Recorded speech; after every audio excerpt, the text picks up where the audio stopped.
6 News, live at 6, starts with this local breaking news alert. Good evening, I'm Mallory Maddox. And I'm Joe Chiodo in for John tonight. We do begin with local breaking news here in Omaha. A school bus collides with two vehicles. One of them goes into a house. Chase Moffitt is with our first response team at the scene, 69th and Bedford, just northwest of downtown Benson. 6 View Live. Mallory, Joe, we're live here, 69th and Bedford Avenue. We're hearing, according to initial radio reports, 2 people taken to the hospital with minor injuries. Take a look at the scene that has since been cleaned up in terms of the cars. It's a lot of damage here. That's the retaining wall that's been ripped up in the yard. Some damage there to the foundation of the home. The SUV inches from this door. In fact, let's go to the video that we captured right when we got on scene and when we arrived. The white SUV into the garage and the bottom part of the home. The school bus with heavy front end damage. You can see that there. Witnesses say the accident took place at the intersection 69th and Bedford Avenue. Now, the couple living here, they were home at the time. They took us inside the house to show us what they saw and describe what they felt immediately as SUV slammed into the home. We heard a loud bang and the house started shaking real bad, and I asked her to go look outside, see what was going on, and she started screaming, saying, "Call 911 right now." Now, several witnesses have told us, in fact, that white SUV allegedly involved in some sort of road rage incident off 60th and Northwest Radio Highway. At this point, we have not heard anything official from police, but you can trust we'll find out those details tonight at 10. Reporting live with photographer Justin Cheney, I'm Chase Moffitt, WOWT 6 News.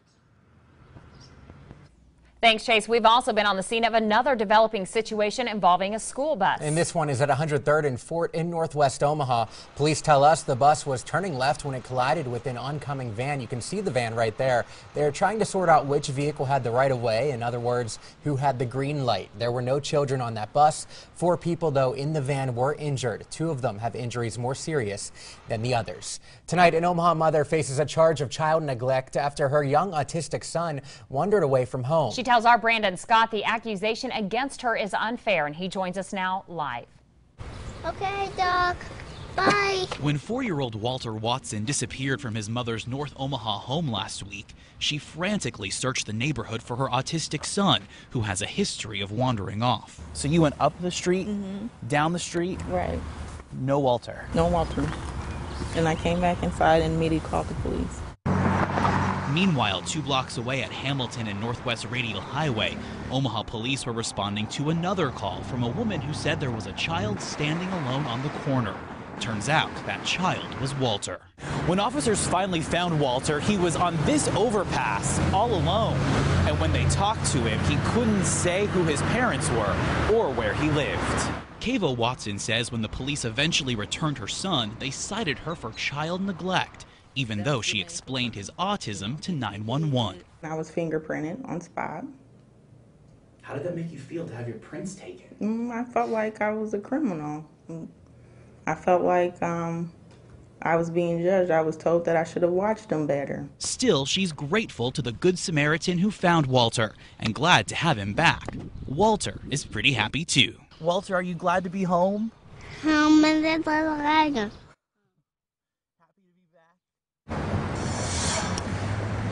Kayla Watson says she locked the door to the house before Walter wandered away, so he must have found a way to open it. Now she plans to invest in a GPS tracker. Meantime, she heads to court next month facing that misdemeanor charge of child neglect. I spoke to the city attorney earlier today, Joe and Mallory, and he says that's a crime that could face a maximum sentence of a $500 fine and 6 months in jail. All right, thanks. And we wanted to take a moment to welcome Brandon Scott to the WOWT 6 News team. That's right. Welcome to you. You are back from coming to Nebraska after moving to the West Coast. Welcome back, Brandon. Well, we continue our coverage of an Omaha teacher and coach who is receiving the support from thousands. This after losing his job, we're told, because he's gay. And we told you about this online petition going around last night. It actually calls for allowing Scott Catholic High School teacher Matt Elledge to continue teaching. Now, right now, it actually has 32,500 signatures. We talked to Elledge, who told us he plans to teach at Scott for the remainder of the year and that he respects the school and the archdiocese. Elledge says he is humbled by the support he is receiving from alumni, parents, and the community. Well, International Nutrition has agreed to pay a $78,000 fine. This is 16 months after that deadly collapse. This was the scene right here, January of last year.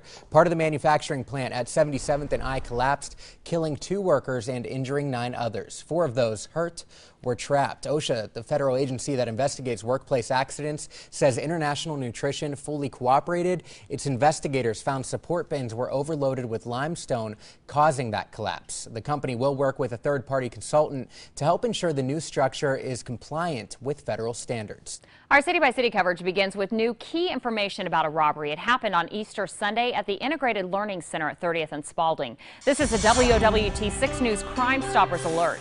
Surveillance cameras recorded some of the events as they unfolded. 5 men broke into the building to steal things. 2 of the men confronted a staff member who was doing some work. They stole her purse, cell phone, and her car. We have these images on WOWT.com. If you can help police, call Crime Stoppers 444-STOP. We've received new video of a fiery crash this afternoon at 24th and Sprague in North Omaha. A viewer was kind enough to share the video he shot. A pickup and a minivan collided here, and the pickup burst into flames. Thankfully, the driver was able to get out and walk away from the flames. The minivan driver was taken to a hospital with a severe leg injury. In Bellevue, continuing coverage of a story that we first brought you on 10 at 10. A toddler has been released from the hospital after falling out of an apartment window. You can see the window here with part of the screen hanging loose. The child fell at least 15 feet to the ground. WOWT has learned now Bellevue police are investigating to determine if there was any wrongdoing. And we have a heads up for those who travel Highway 50 between Springfield and Louisville rather. You might want to pack your patience if you travel between those 2 towns between now and December. There will be various lane closures in both directions for the next 8 months. This will be during daytime hours only. Crews will be laying asphalt and making repairs to the pavement. Boston bomber Dzhokhar Tsarnaev heard the word guilty 30 times today, and that is guilty on all the counts against him. The jury of 7 women and 5 men deliberated just over 11 hours.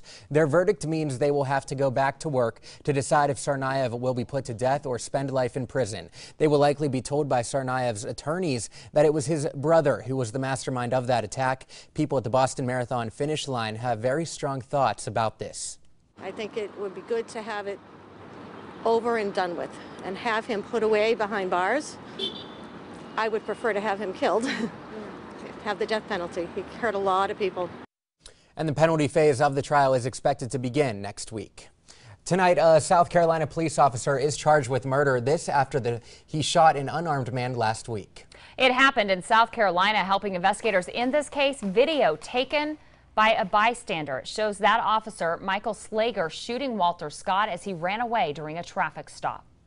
I have watched the video, and I was sickened by what I saw.